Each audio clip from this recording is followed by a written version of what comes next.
kembangkan diri, ya kan Pak Ketua? Nah, itulah gunanya ada forum ini, kita jadi tahu gitu kan. Dan saya sering pulang ke Bakara. Nah, saya SD-nya di Bukit Tinggi, SMP saya lulus di Jakarta, SMA saya lulus Pekanbaru, S1-nya saya dari UNRI ke USU, S2 saya di Gajah Mada, dan S3 saya di Malaysia. Dan terakhir saya short course di Ohio, Columbus pada tahun 2002. Hiduplah baru lumban gaul bapakku semua. Nah, jadi mungkin yang akan saya bicarakan di sini mungkin karena profesi saya tenaga pengajar di Fakultas Ekonomi Universitas Riau, jurusan akuntansi. Jadi guru besar saya baru sih sebetulnya, belum terasa gitu ya, itu baru 1,5 tahun yang lalu. Jadi ya, tapi puji syukurlah, disyukuri karena di UNRI itu mungkin bisa dihitung yang dosen orang Batak. Kalau di Fakultas Ekonomi di akuntansi saya cuma hanya 2, saya dan ada dosen baru Marga Silalahi. Jadi kita syukurilah. Nah, jadi karena sesuai dengan bidang saya mengajar dan saya selalu berhadapan dengan kita generasi muda, mungkin penguatan itu kita mulai dengan penguatan dari generasi muda kita. Kalau kita mungkin kayak apa, apalagi Amang di depan ini pasti sudah sangat pengalaman tentang penguatan itu ya.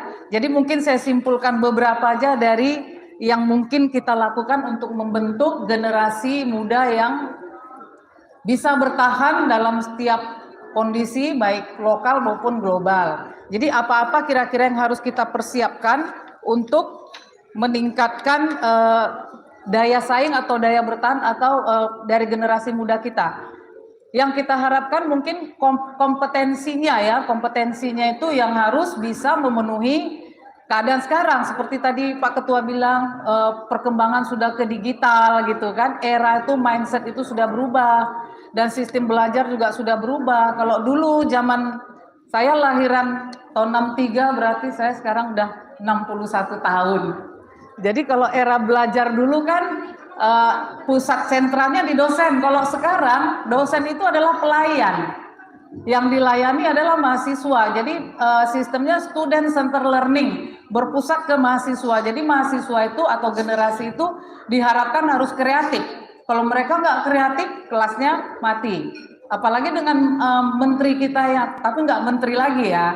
Perkembangan Pak Menteri Nadiem semuanya itu menuntut kreativitas dari generasi itu supaya bisa mengikuti perkembangan. Nah, nanti mungkin hal-hal yang perlu kita bina ke generasi kita adalah yang dibutuhkan bahwa mereka harus bersifat bisa beradaptasi dan fleksibel. Terus mereka juga harus mempunyai kemauan untuk belajar. Belajar seumur hidup istilahnya kan. Tapi belajar itu secara formal memang ya sampai S3 batas terakhir. S3 itu nggak mesti tunggu tua kan, kayak saya searching ada Ito saya Marga Lumban Gaul, kalau nggak salah dia ngajar di Nusa Cendana Kupang. Saya searching, dia umur 32 tahun sudah doktor. Kalau saya udah umur ya 2016 saya baru doktor. Karena sambil berumah tangga, dari S1 juga saya udah berumah tangga makinan. Oh ya lupa saya kenalkan ya, helanya Amang Marga Manalu ada di sudut sana yang paling ganteng. Berdiri dulu. Asalnya dari Huta Tinggi Parmonangan. Meskipun domisili sudah di Tarutung mertua. Nah, juga generasi kita harapkan bisa berpikir kritis ya, punya kemampuan berkolaborasi, terus orientasi kepada solusi, menguasai teknologi, berjiwa kewirausahaan, peduli terhadap lingkungan serta mempunyai kesehatan mental yang maksimal. Nah, kita harapkan adaptif. Nanti Ibu moderator kalau waktunya habis kode aja ya. Kalau udah ngomong biasa kalau mengajar kan ngomong suka lupa waktu. Sampai habis kopinya. Jadi harus bisa beradaptasi karena lingkungan hidup kita kan sifatnya dinamis. Perubahan sewaktu-waktu bisa terjadi. Jadi kalau generasi kita bisa beradaptasi terhadap segala kemungkinan atau lingkungan atau keadaan yang seperti apapun, perubahan mindset, perubahan fenomena, pasar kerja, misalnya generasi kita itu akan bisa bertahan. Juga kalau dia juga harus bersifat fleksibel. Nah, di Punguan ini juga seperti tadi Pak Ketua, Pak Ketum tadi, soal Punguan ini yang harus bisa saling memberikan hatinya dan saling, apa tadi istilahnya Pak Ketua? Merendahkan diri sehingga saling yang adik-beradik itu bisa merangkul. Nah, mungkin di sini diadaptasi dan fleksibilitas ini perlu. Karena banyak marga-marga yang pecah yang masalah ini, masalah yang tidak fleksibel dan kurang bisa beradaptasi. Nah, kita orang tua kan sekarang kan untuk generasi-generasi kita yang muda sekarang kan kita juga sebagai orang tua diharapkan untuk bisa beradaptasi karena sudah dunianya sudah berbeda, caranya sudah berbeda. Kadang kalau kita bilang sama anak kita, mama dulu begini, bapak dulu begini, itu kan zaman dulu, zaman sekarang itu nggak bisa lagi. Nah, diharapkan dalam hal itu kita sebagai orang tua lah yang beradaptasi sepertinya begitu. Karena sering saya hadapi mahasiswa-mahasiswa ini pintar sebetulnya dia. Kalau yang seleksi nasional, yang tanpa jalur ini jalur itu, banyak yang mahasiswa-mahasiswa kita Batak yang masuk ke UNDRI dan passing grade-nya tinggi-tinggi, tapi sering terjadi nggak selesai Amanginang. Karena apa? Karena nggak sesuai dengan keinginannya, katanya dipaksa oleh orang tuanya ingin dia jadi dokter, jadi akuntan gitu kan. Jadi nggak hanya generasi yang harus beradaptasi, kita juga beradaptasi, tapi tentu dengan memberi pengertian kepada anak-anak kita. Juga diharapkan generasi yang bisa punya kompetensi itu adalah generasi yang bisa berpikir kritis serta kreatif. Jadi dalam menghadapi suatu objek atau subjek, dia harus kritis, berpikir kritis, tidak menerima begitu saja apa yang datang kepadanya. Jadi dia analisis, dia punya kemampuan menganalisis, sehingga keputusan yang diambil nanti terhadap yang datang itu juga tidak menyalahi. Nah, selain itu juga kita harus berorientasi pada solusi. Kalau ada suatu masalah yang terjadi, jadi seringnya kan gini, kok gitu? Kalau nggak kau bikin kayak gitu, ini nggak akan begini. Kita selalu menyalahkan. Nah, generasi muda ini, sebenarnya kita arahkan untuk orientasi pada solusi. Kejadian yang sudah terjadi nggak bisa diulang lagi. Sudah seperti itu. Jadi berpikirlah kita bagaimana apa solusi yang harus kita buat sehingga kita bisa meminimalisir resiko yang terjadi akibat masalah tersebut, ataupun malah meminimalkan masalahnya atau membuat masalah itu nggak terulang lagi ke depannya. Oke, aduh sedikit kali. Di samping itu juga harus generasi ini harus punya jiwa kewirausahaan. Karena jangan generasi ini berprinsip, aku mau jadi hakim, aku mau jadi jaksa, aku mau jadi PNS, aku mau kerja di perkebunan, atau jadi pekerja dari suatu perusahaan yang besar-besar. Rata-rata kan kita orang tua pun kadang mengarahkan anak kita seperti itu. Jadi kalau bisa anak-anak kita ini harus siap, karena dari setiap orang yang melamar PNS, kan nggak semua akan terima, atau sekian orang yang melamar jadi hakim nggak semua keterima. Jadi mungkin kita bisa mengarahkan anak-anak kita untuk mengambil mata kuliah yang sesuai dengan keinginan dan bakatnya. Terus yang kira-kira nanti ke depannya nggak mesti harus bekerja sama orang. Contoh, macam saya contohkan aja ke diri saya waktu anak saya mau kuliah. Kan anak sekarang beda. Kalau saya dulu nggak pernah tanya bapak saya mau kuliah di mana, bagaimana nilainya, pokoknya udah jadi aja. Lah kalau sekarang anak-anak kita les dari pagi sampai sore, harus kita yang arahkan, termasuk kejadian ke saya terhadap bere-berenya Amang semua kan. Jadi saya arahkan supaya milih kuliah yang bisa nanti mandiri. Contoh, karena dia nggak suka matematika, saya arahkan mungkin yang bakatnya apa, dia bakat suka hukum, saya suruh ambil fakultas hukum. Tapi memang tidak pernah ada mata kuliah yang terlepas dari matematika. Tetap aja ada hukum waris, hukum Islam, yang membagi-bagi waris tetap aja matematika. Nah, harapan saya kalau dia lulus, kalau dia misalnya nggak keterima melamar di mana, dia bisa jadi konsultan hukum kek, jadi pengacara atau jadi apalah gitu kan. Tapi puji Tuhan dia lulus jadi hakim. Nah, yang kedua juga saya arahkan gitu, kebetulan dia berbakat IPA, saya arahkan, dia ngambil kedokteran, dia nggak ada melamar kemana-mana, dia bekerja mandiri. Nah, jadi itulah mungkin yang kita arahkan ke generasi kita, Mang Inang. Berdasarkan pengalaman saya melihat mahasiswa kita yang Batak itu betul-betul pintar-pintar. Dan dari pelosok-pelosok, karena saya juga beberapa periode itu jadi pengelola di fakultas saya, jadi termasuk ikut yang melihat, saya ikut mengamati generasi-generasi Batak yang masuk ke fakultas ekonomi.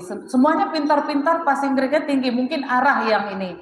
Jadi saya bilang, kalau kamu melawan bapakmu, kenapa enggak waktu kemarin kamu lawan sekalian? Kalau kamu melawannya sekarang, nasibmu korban. Kamu kuliah enggak selesai-selesai, umur sudah wasting time, sudah lewat. Kamu mau jadi apa?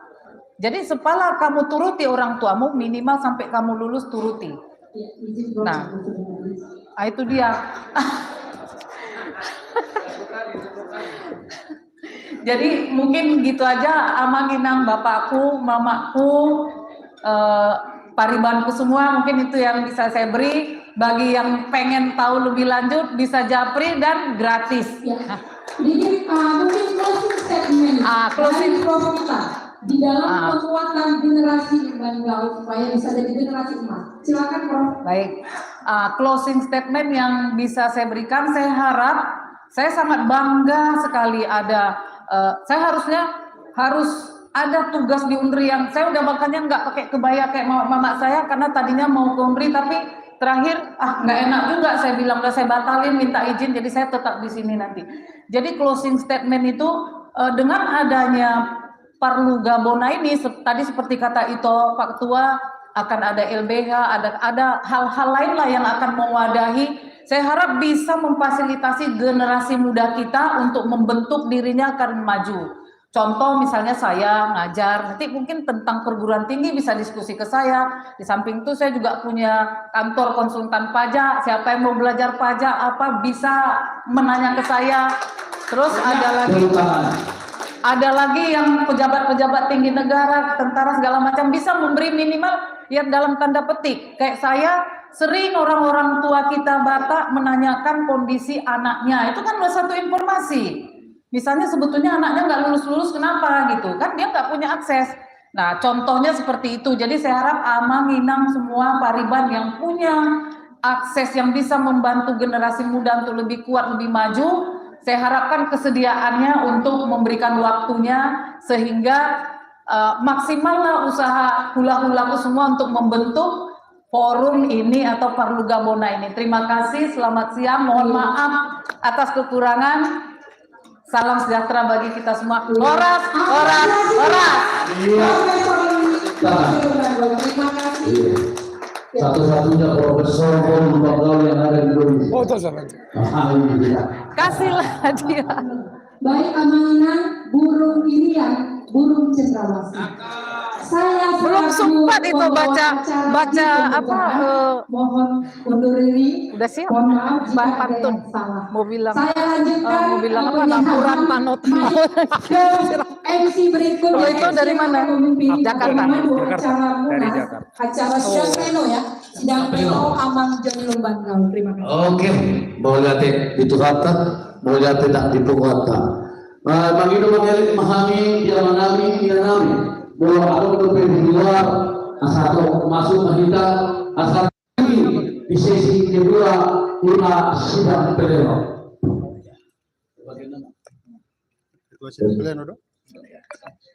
Semua abang.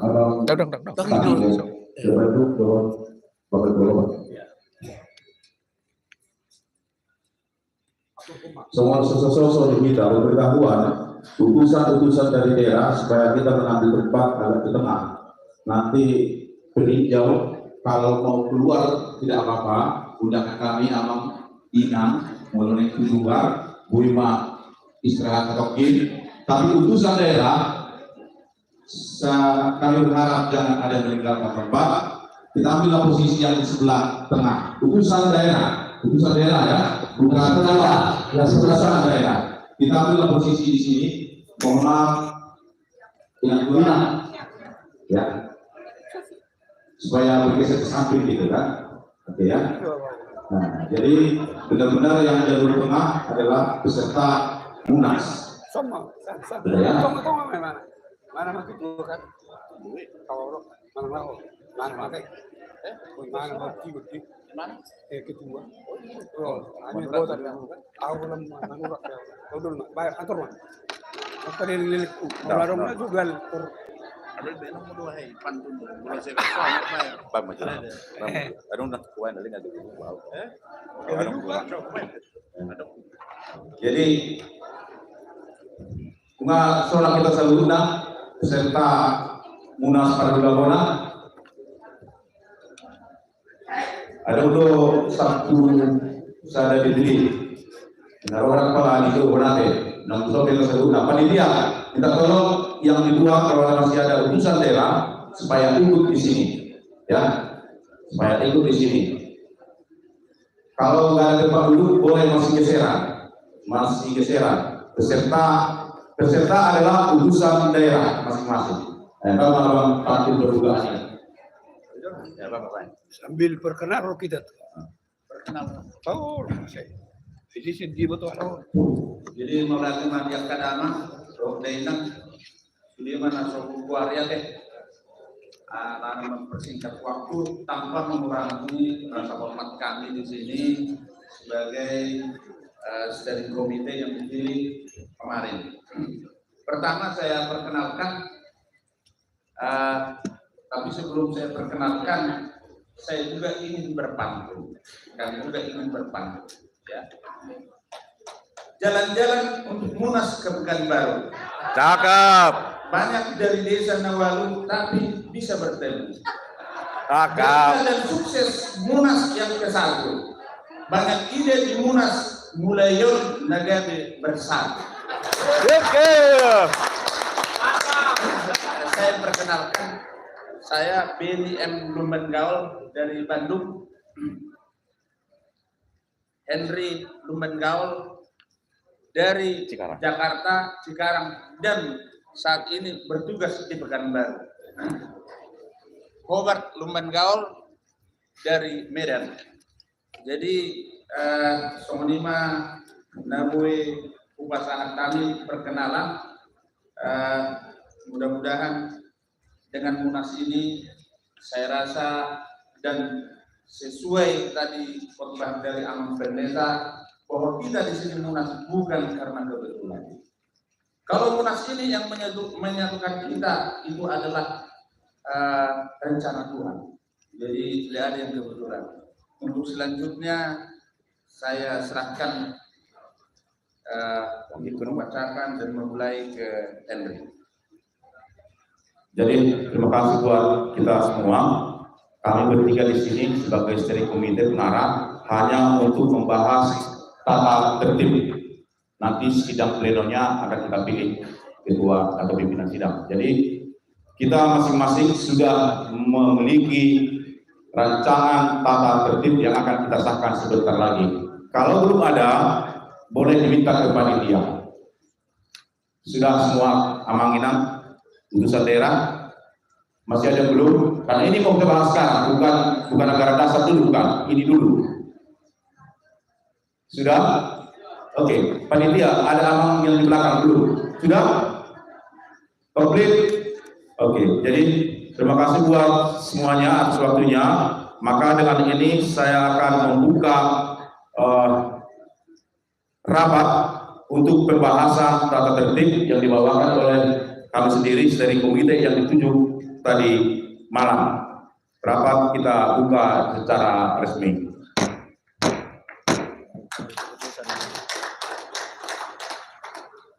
Yang pertama, kami tawarkan langsung membahas pasal demi pasal. Kalau oke langsung kita lanjut, ya, supaya tidak memakan waktu. Pasal pertama ketentuan umum, pasal 1. Musyawarah Nasional Parugabona yang selanjutnya disebut Munas adalah bentuk forum pertemuan yang merupakan kekuasaan tertinggi di dalam organisasi Parugabona. Poin 2, Munas diselenggarakan 1 kali dalam kurun waktu 3 tahun. Munas pertama dilaksanakan pada hari ini Sabtu 9 November 2024 yang diselenggarakan di Kota Pekanbaru, Provinsi Riau. Poin keempat, lokasi Munas dilaksanakan di Grand Jatra Hotel Pekanbaru. Poin kelima, jadwal dan agenda Munas sebagaimana terlampir dalam tata tertib ini yang sudah kita lihat dari tadi. Setuju ya? Oke. Tema dan tugas Munas. Tema Munas Parugabona pasal 2. Tema Munas Parugabona adalah sama dengan tema Parugabona, yaitu Sisada Roha Sadaulau Jalan Arhaposa Tu di Batam. Temanya sangat simpel, Hasadaun Dohor Serep Ni Roha.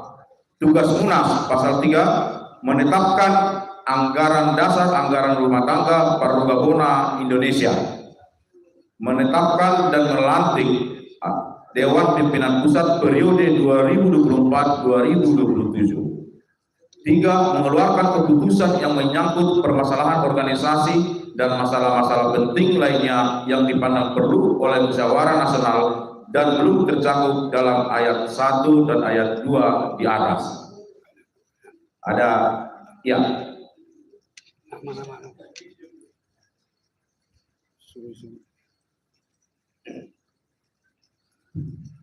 Oleh tema di ruang pimpinan sidang,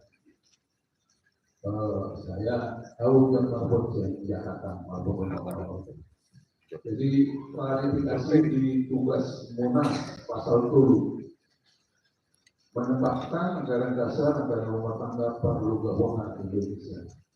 Apakah menetapkan sama dengan memutuskan? Jadi kalau tidak tetapkan aja selesai. Tapi tidak kita putuskan, ini menjadi ART kita di Indonesia. Gimana Pak dulu? Nomor 2 pasal 10 mengeluarkan keputusan. Keputusan apa yang akan kita keluarkan? Boleh dibuat semacam ilustrasi contoh keputusan. Sebenarnya keputusan tertinggi adalah anggaran dasar dan anggaran rumah tangga. Gimana Jo? Siap kali boleh deh. Relatif langsung ditanggapi deh. Yang nomor 1 kita bisa revisi, menetapkan dan memutuskan ya. Kemudian yang nomor 3 mengeluarkan keputusan. Banyak nanti keputusan tentang kegiatan Parugabona yang harus dilakukan oleh Munas. Contoh pengadaan atau tubuh ya, atau kemungkinan kalau ada nanti usulan-usulan di komisi, karena nanti akan dibagi komisi, maka ada nanti program mungkin yang akan dirancang bersama. Jadi itu maksudnya. Jadi ada di sini poin-poin yang tidak bisa disebutkan satu persatu. Jadi apa mungkin dengan waktu yang sempit ini kita mau membuat suatu keputusan? Karena keputusan menyangkut seluruh Indonesia. Tak boleh di Pekanbaru berlaku seluruhnya bukan. Jadi maksud keputusan ini coba merencanakan mana contoh dan membuat keputusan. Itu maksudnya. Boleh deh. Oke. Ada pendapat? Mengeluarkan keputusan atau rekomendasi. Jadi mungkin kita tidak bisa kita rekomendasi. Kita perbaiki redaksinya, mengeluarkan rekomendasi dan atau keputusan. Kalau ada keputusan bisa jadi dan atau ya, mengeluarkan rekomendasi dan atau mengeluarkan keputusan dan atau rekomendasi. Artinya kalau memang ketetapannya rekomendasi, silahkan nanti dilanjutkan. Ya, oke. Karena tidak ada lagi untuk bab kedua, maka kami anggap semua sudah setuju. Peserta dan peninjau pasal 4. Peserta Munas adalah anggota atau pengurus yang merupakan utusan tiap-tiap DPD. Badan Pengurus Pusat Parugabona Indonesia. Yang ketiga peninjau dan undangan. Setuju ya? Pimpinan sidang sini sebelah kanan. Sebelah kanan. Ya. Agar pembahasan pleno ini kita tertib dan cepat, setiap pasal yang sudah dibacakan dan diketok baru tak boleh lagi kembali ke atas. Ya. Agar pimpinan sidang melakukan keputusan apa tersebut. Terima kasih. Kita lanjut ke bab 4. Hak dan kewajiban peserta. Peserta Munas berhak untuk 1. Melakukan pendaftaran kepada panitia Munas. 2. Mengikuti semua rangkaian acara Munas. 3. Mengajukan pertanyaan. 4. Menyampaikan pendapat atau usulan. 2. Setiap peserta Munas diwajibkan untuk menjaga ketertiban jalannya sidang serta memenuhi ketentuan yang ditetapkan dalam tata tertib ini. Setuju? Kelengkapan bab 5. Alat kelengkapan munas terdiri dari penanggung jawab, pimpinan sidang, moderator bila diperlukan, ini dicoret karena tidak dibutuhkan lagi. Nomor 4, tim perumus. Bagian pertama, penanggung jawab. Penanggung jawab munas adalah ketua umum Parlugabona. Bagian kedua, pimpinan sidang. Pimpinan sidang terdiri dari 1 orang ketua sidang, 1 orang sekretaris, dan 1 orang bendahara. Kedua, pimpinan sidang dipilih dari dan oleh peserta munas yang mempunyai hak suara. Ketiga, sidang munas dipimpin oleh ketua dan sekretaris sidang. Keempat, ketua umum tidak dapat menjadi pimpinan sidang. Pasal 6, tugas dan wewenang pimpinan sidang adalah 1. Memimpin sidang dalam munas. 2. Menjaga kelancaran serta ketertiban jalannya sidang. 3. Memimpin pengambilan keputusan dalam sidang. 4. Menyimpulkan keputusan sidang. Bagian ketiga, pasal 7, tim perumus. Dalam rangka merumuskan hasil-hasil munas, maka dibentuk tim perumus. Tim perumus dibentuk oleh ketua dan anggota yang terdiri sekurang-kurangnya 3 orang. 3. Tim perumus dipimpin oleh pimpinan sidang. 4. Tim perumus melaporkan hasil perumusannya pada hasil sidang, artinya di akhir. Saya lemparkan, ada masukan atau yang mau ditambahkan, dikurangkan? Setuju? Panitia munas bab 6. Panitia munas dipilih dan diangkat oleh ketua umum. 2. Panitia munas sekurang-kurangnya terdiri dari 1 ketua, 1 sekretaris, dan 3 orang anggota. Ketua panitia saat ini adalah Bapak Kompol Antoni Lumbangaol SH MH dari DPD Riau. Sekretaris Amang Median Lumbangaol, dan anggota adalah seluruh DPD Riau. 3. Panitia munas bertanggung jawab dan melaporkan pelaksanaan tugasnya kepada musyawarah nasional. Ada masukan lagi, tambahan? Setuju? Tugas sidang, pasal 9, tugas sidang, mengesahkan dan menetapkan tata tertib munas. Kedua, mengesahkan dan menetapkan agenda munas.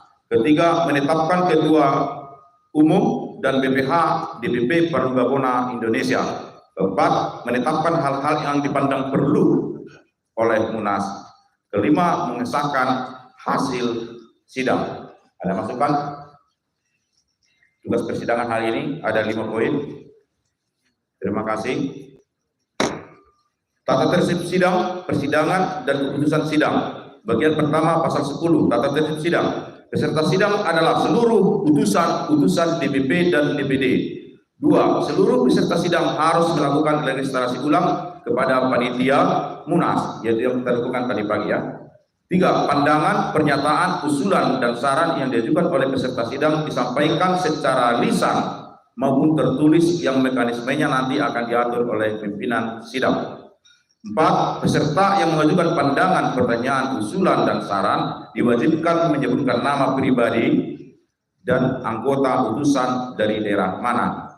5. Pandangan, pernyataan, usulan, dan saran harus relevan dengan topik yang sedang dibicarakan dan untuk setiap peserta waktunya diatur oleh pimpinan sidang. Guna menjaga kelancaran dan ketertiban persidangan, maka interupsi hanya diperkenankan atas izin pimpinan sidang. 7. Pimpinan sidang dapat memberikan peringatan dan sanksi kepada peserta sidang yang sedang mengganggu ketertiban dan kelancaran sidang. Demikian pasal bab yang ke-8. Ada masukan kira-kira Amang Inang di sini? Tidak ada. Pasal 11, maaf tidak terkait tadi. Sidang-sidang dalam musyawarah ini terdiri dari sidang pleno, 2 sidang komisi yang terdiri dari, kita bagi 2, komisi A yang membahas nanti organisasi yaitu anggaran dasar, anggaran rumah tangga, komisi B yang membahas program, rekomendasi, dan lain-lain. Itu yang disampaikan tadi sama Abang Dr. John nanti di Komisi B ya. Nah, untuk pasal 11 yang tertinggal ini hanya ada 2 komisi nanti kita jalankan. Bagian kedua, pasal 12, keputusan sidang. Keputusan sidang diambil dengan cara mufakat, musyawarah untuk mufakat. 2. Setiap sidang dibuat secara lengkap yang memuat hasil-hasil sidang serta mencantumkan tempat dan acara sidang, hari tanggal sidang, jam dan dimulai penutupan sidang. Ketetapan, keterangan ketetapan dan keputusan sidang ditandatangani oleh pimpinan sidang. Ada pertanyaan atau masukan? Oke, sebelum saya ketuk palu, saya memberikan sedikit penjelasan yang nomor pasal 11 poin B. Sidang komisi terdiri dari komisi A dan komisi B. Untuk mempercepat proses ini, kami minta kepada ketua delegasi DPD, karena ini dua komisi, membagi anggotanya siapa kira-kira yang bisa diutus menjadi pembahas anggaran dasar, anggaran rumah tangga, lalu siapa untuk komisi B, supaya tidak perlu dipilih lagi orangnya nanti, tapi langsung ketua delegasi. Contoh, dari Bandung ada 8 orang, maka 4 orang untuk A, 4 orang untuk B, siapa kira-kira cocok, nanti pimpinan delegasi lah yang memberikan ke kita, panitia, supaya disiapkan tempatnya nanti sebelah kiri mungkin untuk membahas anggaran dasar, nanti di sini untuk membahas program. Ya, jadi setelah nanti ketok palu selesai tata tertib ini, kepada setiap pimpinan delegasi supaya dilengkapi ini nama-namanya, berapa orang dan sebagainya.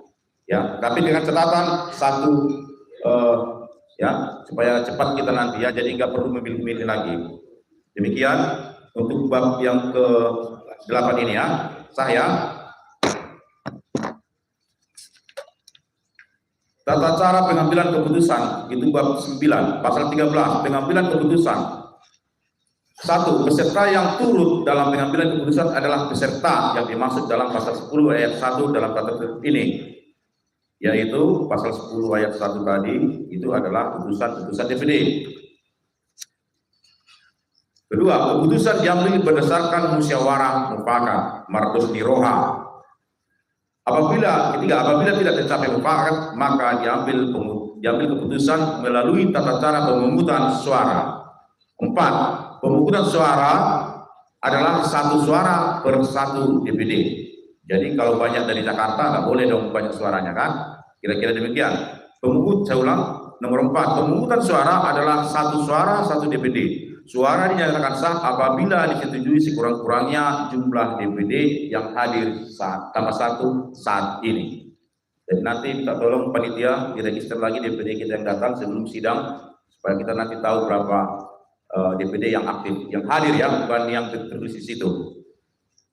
5. Pemungutan suara mengenai seseorang, artinya contoh jadi ketua, jadi apapun tentang seseorang harus dilaksanakan secara tertutup kecuali aklamasi.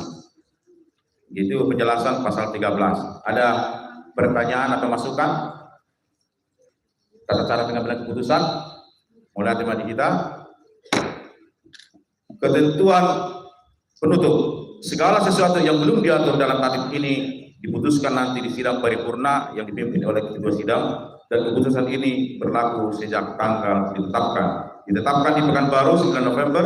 Pimpinan sidang Munas pertama Paralugabona, anggota, pimpinan sidang dan anggota. Lalu kita bacakan, di sini juga ada SK-nya, surat keputusan yang nanti kita pegang. Jadi artinya kalau sudah saya tutup nanti ini sudah selesai, tidak boleh lagi diulang-ulang ke belakangnya. Ini ada SK juga yang harus kita tangani dan tidak usah saya bacakan. Demikian sidang tata tertib hari ini. Karena sudah tidak ada lagi pertanyaan, ya Bang ya, maka untuk tata tertib Munas yang kita pegang secara resmi adalah berlaku yang kita pegang ini. Mulai tema sidang Ada sebelum itu. ya. Oleh saya Walter Bergaul dari Jakarta. Kalau kita lihat di sini anggaran rumah tangga, di sini tidak ada perwakilan DPD dari Jakarta, Jabodetabek. Nah, siapa yang akan mewakili dari Jakarta semua? Nanti kan ini yang perlu kan, kenapa tidak ada namanya di sini di Jabodetabek ini? Atau disusulkan atau bagaimana? Di anggaran dasar Kita, Bapak-Bapak, maaf, kita putuskan dulu, kita tutup ini. Karena ini tidak ada kita bahas itu. Di tata tertib tidak ada itu kita bahas. Karena tugas kami di sini hanyalah membahas tata tertib. Nanti di sidang silakan nanti didiskusikan ya. Karena kita membahas tata tertib. Jadi biar selesai dulu tugas kami kan. Biar enggak berpanjang lebar ya. Oke, mari kita dengan demikian pembahasan tata tertib dari Steering Komite Dewan Pengarah resmi saya tutup. Nah, untuk melanjutkan ini, karena tadi dipimpin oleh sidang, langsung ke pemilihan ketua sidang, ya kan? Jadi dari kami Steering Komite sangat meminta kesediaan dari Pekanbaru untuk memimpin sidang, nanti satu dari Bandung, satu dari Medan, atau dari Jakarta. Bagaimana kira-kira? Apa kita perlu pemilihan masing-masing mengusulkan? Biar cepat ya. Oke, jadi dari Pekanbaru kami sudah mendapat rekomendasi Amang Jinto Lukman Gaul, sarjana hukum, sekretaris dari Parugabuna Pekanbaru. Selamat datang. Ya. Sebelum sebaiknya dalam pleno itu, persidangan pleno, rancangan keputusan itu harus dibacakan. Ini adalah syarat terima Steering Komite ke presidium sidang. Jadi itu harus ditandatangani Steering Komite. Ya. Tandanya pergantian Steering Komite ke pimpinan sidang presidium ini nanti akan diserahkan. Jadi itu harus membacakan. Kalau yang ini ya. Pimpinan sidang dan anggota. Terima kasih. Oke. Usul Nauli. Keputusan Musyawarah Nasional Parugabona nomor 1, Musyawarah Nasional Parugabona November angka Romawi 11 2004 tentang agenda acara dan tata tertib Munas Parugabona dengan rahmat Tuhan, dengan senantiasa mengharap rahmat Tuhan dan dari Tuhan yang Maha Kuasa, Munas Parugabona telah setelah menimbang untuk kelancaran dan ketertiban mekanisme Munas Parugabona, maka dipandang perlu untuk menetapkan agenda tata tertib dan tata tertib Munas Parugabona, memperhatikan hasil pembahasan sidang pleno pertama Parugabona 9 Desember 2024, memutuskan menetapkan agenda acara dan tata tertib Munas Parugabona sebagaimana terlampir adalah sah, ditetapkan di Pekanbaru tanggal 9 November 2024 pukul 11.30.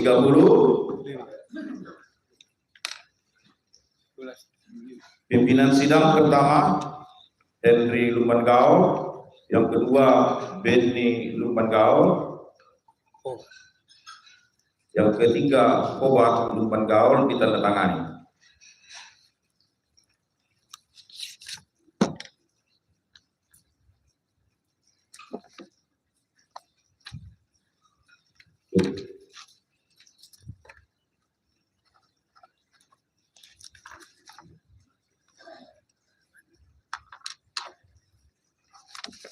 Jadi kita lanjut dari Bandung, pimpinan sidang. Ada yang di sini? Iya? Oke. Dari Jakarta, para dulu pimpinan sidang dari Jakarta. Atau dari tempat lain yang mau ditegakkan hatinya untuk memimpin sidang ini, waktu juga terbatas. Jangan dari tempat ini, tidak apa-apa. Dari Lampung, dari Jambi, Batam, silakan. Dari mana? Enggak ada usulan. Oke, lanjut dari Jakarta. Ada? Coba Bang.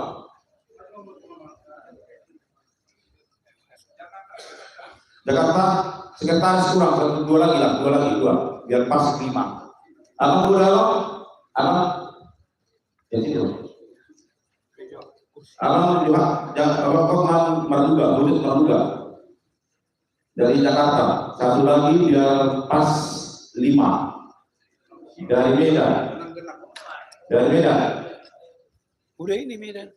Oh, nanti dulu. Betul. Oke. Jadi Udah gitu. betul. 29 12